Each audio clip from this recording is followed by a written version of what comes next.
Hi, Mindy Mandell here. So now we're on our second part of our look at the Theaetetus.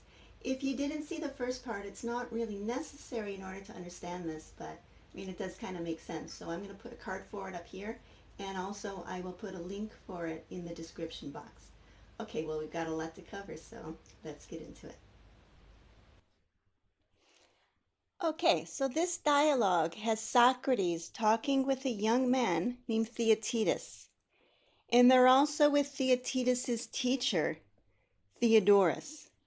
Now we saw last week that Theodorus in turn had studied with the famous sophist Protagoras.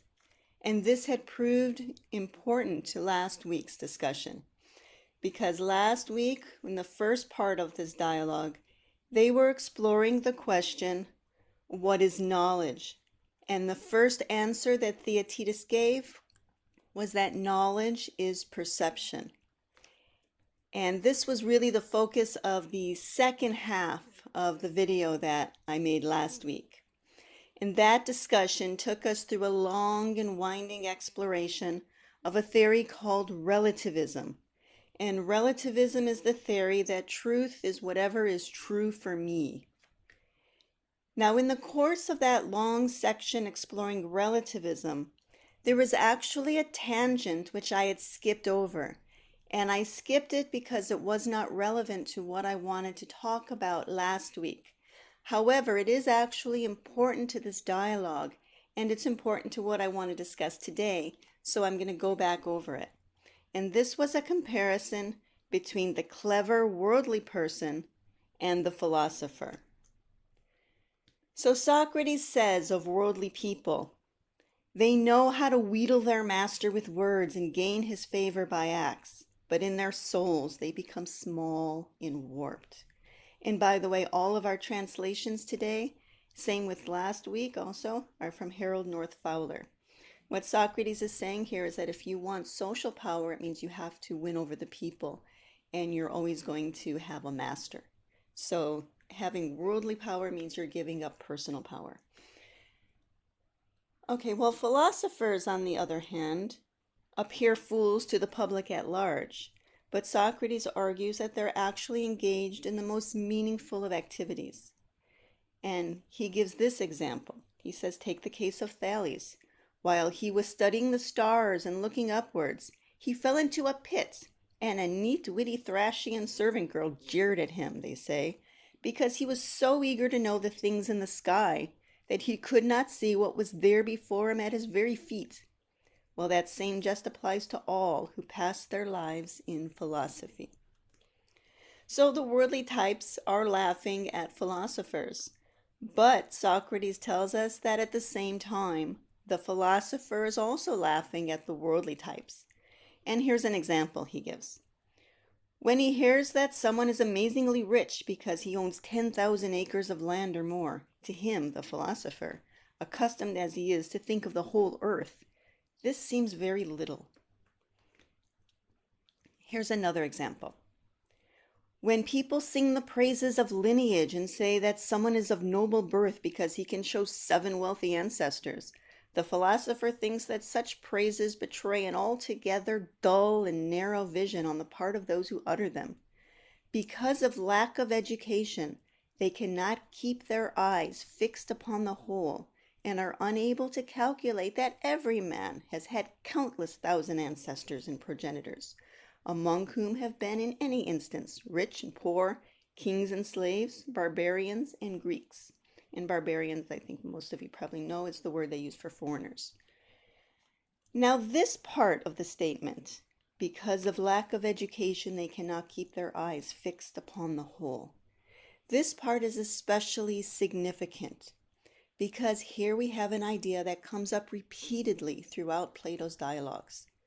Wisdom is the result of the soul being properly educated. What this means is that for Plato, philosophy is not just interesting topics of conversation. Philosophy for Plato is a way of life, and it's a way of life that leads to virtue and to right living and ultimately to true happiness. We did see some mentions of this in some of the early dialogues. maybe one that comes to mind most immediately is Charmides. It really stands out there. And it's also going to come front and center when we get to the dialogue, The Republic. The Republic, by the way, is a dialogue that is commonly mistaken for a political treatise, but I would argue that that's only on the surface.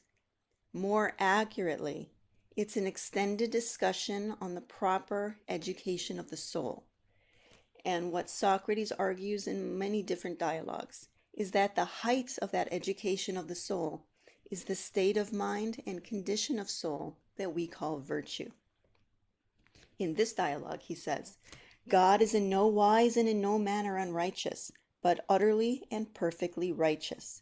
And there is nothing so like him as that one of us who in turn becomes most nearly perfect in righteousness.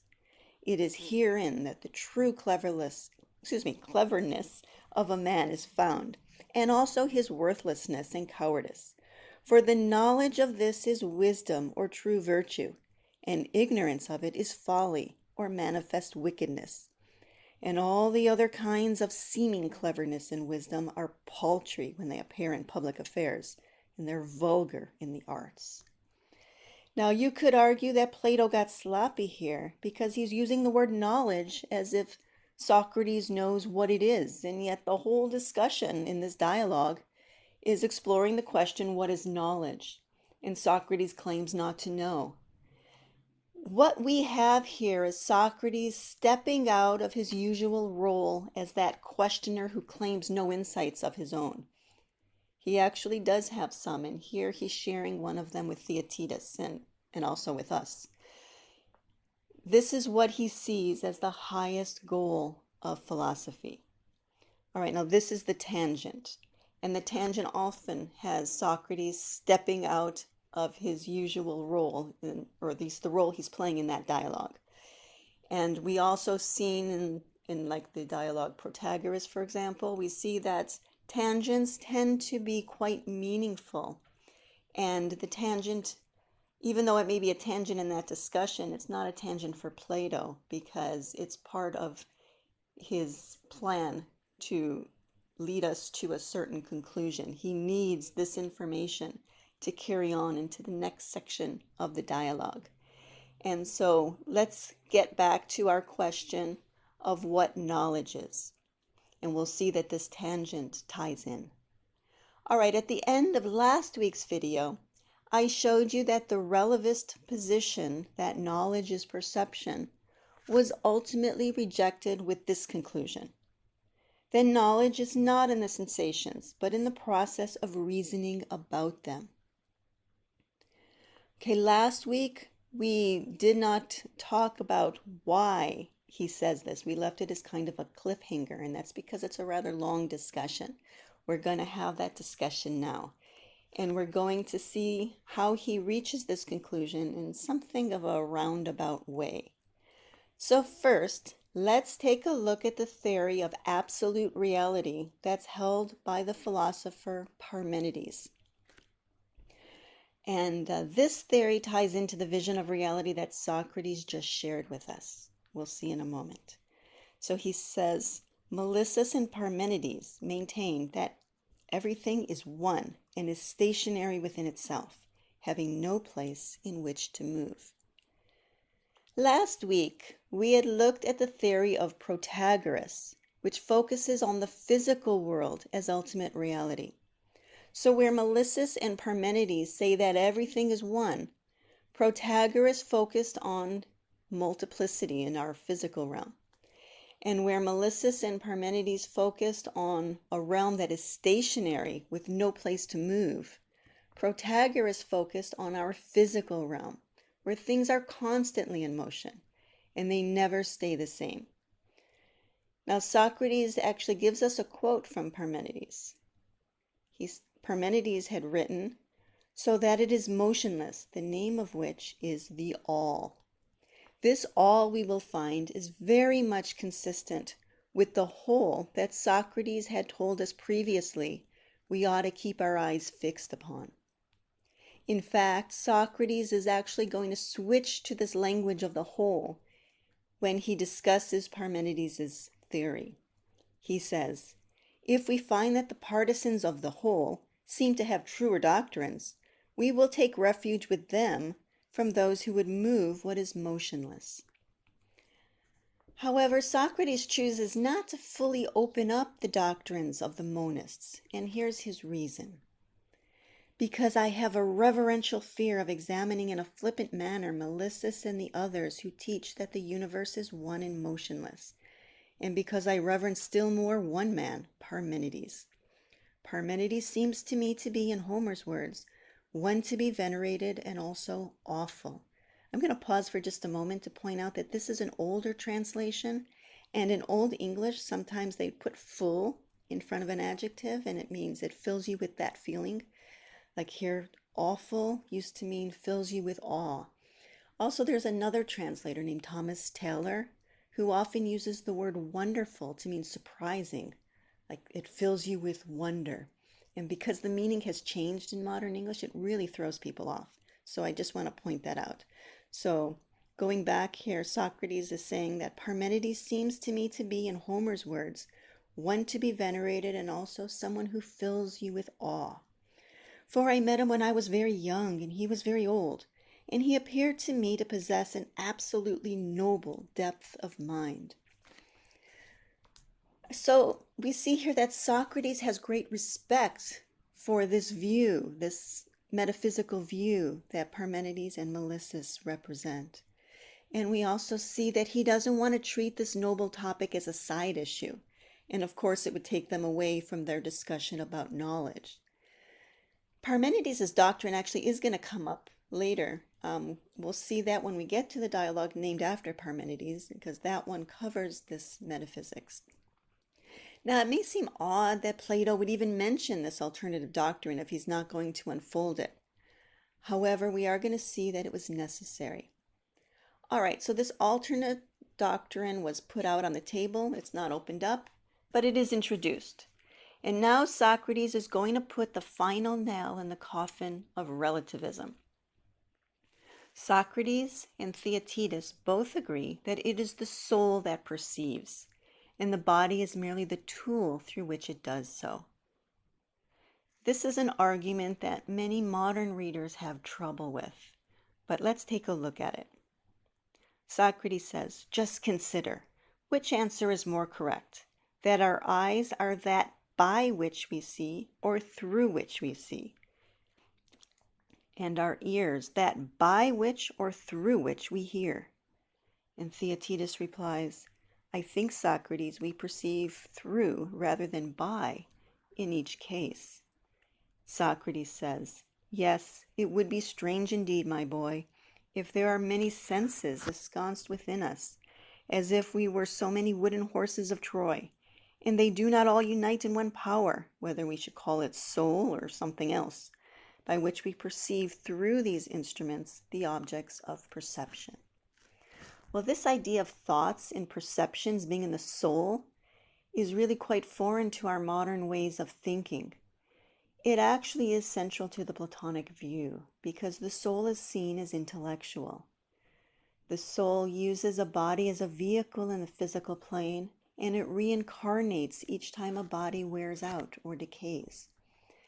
Now, if the soul were not what thinks and perceives, then how could we call it intellectual? Right? So this issue is one that modern philosophers really need to struggle with if they don't already see this. It does challenge our identifications with our bodies. Okay, but for Socrates and Theaetetus, this is something they readily accepted. They even take it a step further. They agree that when the soul looks to things in themselves, it examines them separate from the body. Theaetetus says, it appears to me that the soul views by itself directly what all things have in common. And that means the things in themselves. And Socrates replies, why, you are beautiful, Theaetetus. For he who speaks beautifully is beautiful and good. But besides being beautiful, you've done me a favor by relieving me of a long discussion if you think that the soul views some things by itself directly and others through the bodily faculties. For that was my own opinion, and I wanted you to agree. So we see here that this is an idea that both Theaetetus and Socrates embrace. So they've made this distinction between perceptions that require the body as a medium and pure thoughts that do not. Socrates can put these together to make his point. Does it not perceive the soul, does not the soul perceive the hardness of the hard through the touch, and likewise, the softness of the soft? Well, I butchered that. I'm sorry. I'll try it again. Does the soul not perceive the hardness of the hard through touch, and likewise the softness of the soft? Yes. But their essential nature, and the fact that they exist, and their opposition to one another, and in turn the essential nature of the opposition, the soul itself tries to determine for us by reverting to them and comparing them one to another. So in other words, it's through the body that we feel the hardness of a table, for example, but it's through the soul directly that we explore what is hardness itself. We also explore things like what is difference itself. Socrates goes on to say, is it not true then that all sensations which reach the soul through the body can be perceived by human beings and also by animals from the moment of birth, whereas reflections about these, with reference to their being and their usefulness, are required, if at all, with difficulty and slowly, through many troubles, in other words, through education. Now it's important to see here that those things which the soul examines alone are the things in themselves. And this is the realm that Parmenides and Melissus refer to. This is the realm of being. And this is the realm that never changes and is always at rest. On the other hand, the realm that is in flux is the realm which the soul examines through the physical body.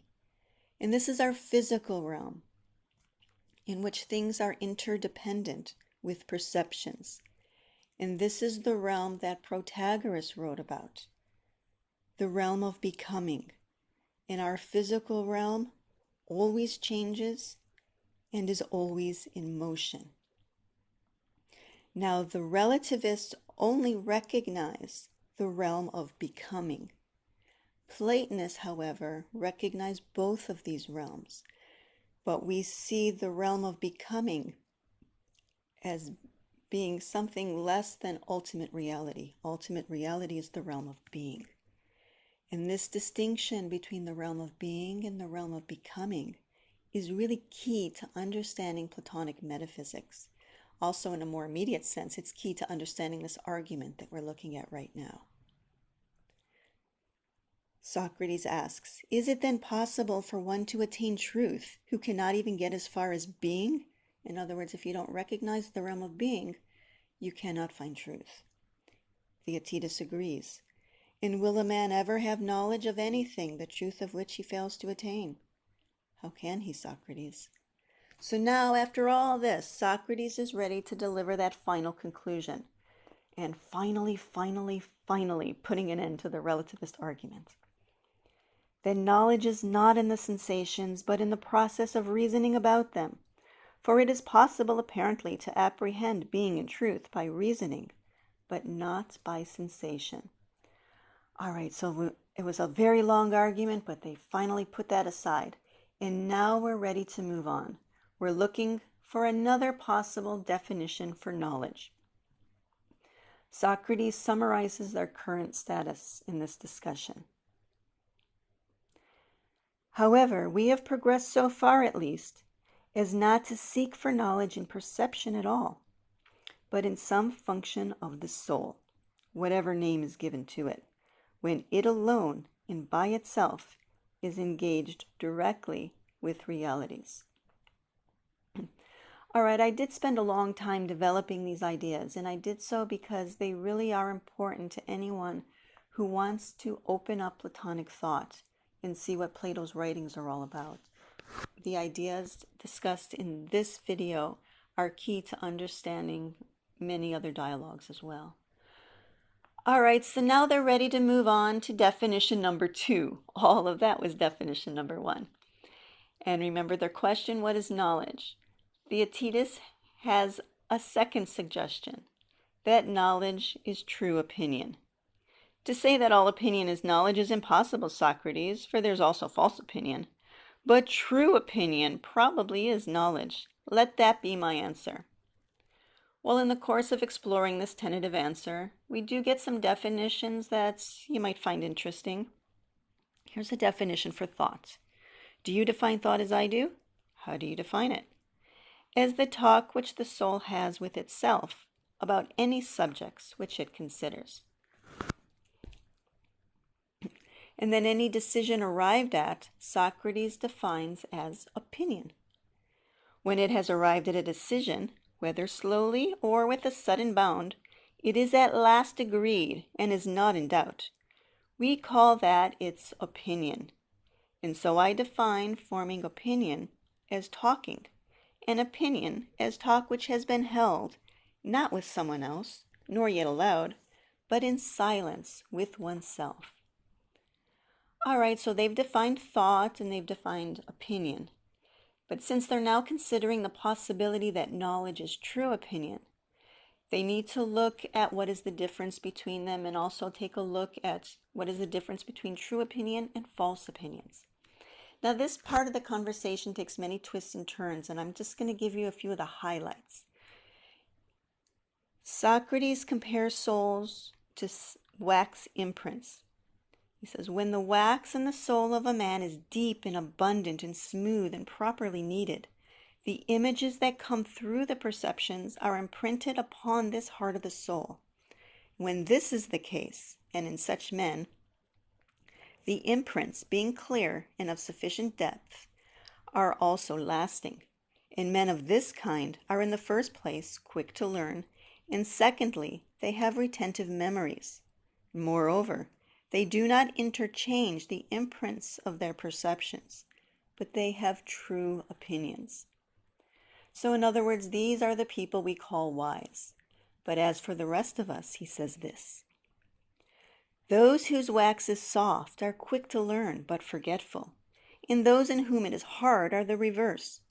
But those in whom it is shaggy and rough and stony, infected with earth or dung which is mixed in it, they receive indistinct imprints from the molds. But if besides all this they are crowded upon one another through lack of room in some mean little soul, they are still more indistinct. So all these men are likely to have false opinions. Well, in classic Socratic style, as soon as Socrates lays out this analogy, he's going to poke a fatal hole in it. This analogy only applies to our physical realm. It involves the meeting of thoughts with perceptions. And Socrates says, I don't know what answer to make if anyone asks me, Socrates, have you found out, I wonder, that false opinion exists neither in the relations of the perceptions to one another nor in the thoughts, but it's in the combination of perception with thoughts? The problem with this is that we started this leg of our discussion seeking knowledge in the soul separate from perceptions. We must show that forming false opinion is something or other different from the interchange of thought and perception. All right, so then Socrates decides he's going to set up a new analogy. He says, once more then, just as a while ago we contrived some sort of waxen figment in the soul, so now let us make in each soul an aviary, stocked with all sorts of birds, some in flocks apart from the rest, others in small groups, and some solitary, flying hither and thither among the others. Now, if each bird represents a piece of knowledge that we possess, then false opinion would be comparable to catching the wrong bird in the aviary. For it is possible to have not the knowledge of this thing, but some other knowledge instead. And when in hunting for some one kind of knowledge, as the various kinds fly about, he makes a mistake and catches one instead of another. So if that's false opinion, then true opinion would be like catching the correct bird. But when he catches the knowledge he intends to catch, he is not deceived and has true opinion, and so true and false opinion exist, and none of the things which formerly annoyed us interferes. Well, this theory does explain false opinions even in our abstract thinking, and not just in our combination of thoughts with perceptions. But still, Socrates is not satisfied. He has to have an objection, right? Even with his own theories. And his objection is this: is it not the height of absurdity in the first place for one who has knowledge of something to be ignorant of this very thing, not through ignorance, but through his knowledge? In other words, his definition of false opinion is catching the wrong bird, and that bird represents a piece of knowledge. So how does capturing a piece of knowledge lead to being ignorant? So that's his problem. Theaetetus has a possible solution. Perhaps, Socrates, we were not right in making the birds represent kinds of knowledge only, but we ought to have imagined kinds of ignorance also flying about in the soul with the others. Then the hunter would catch sometimes ignorance of the same thing, and through the ignorance he would have false, but through the knowledge he'd have true opinion. Well, this imagery helps a little bit, but it also has a problem too. It helps us explain why we sometimes mistake true opinions and false opinions. But it doesn't really answer our original question of what is knowledge. And we do have this problem of how do we explain how catching the bird of ignorance is interpreted by the person who does so. Socrates says that surely this person who catches the bird of ignorance does not also think he has false opinion. Certainly not. No, but true opinion, and will have the attitude of knowing that about which he is deceived. And so we don't have a way of distinguishing opinion from knowledge. And so that becomes attempt number 3. That maybe the way to distinguish true opinion from knowledge, that it has to be accompanied by reason.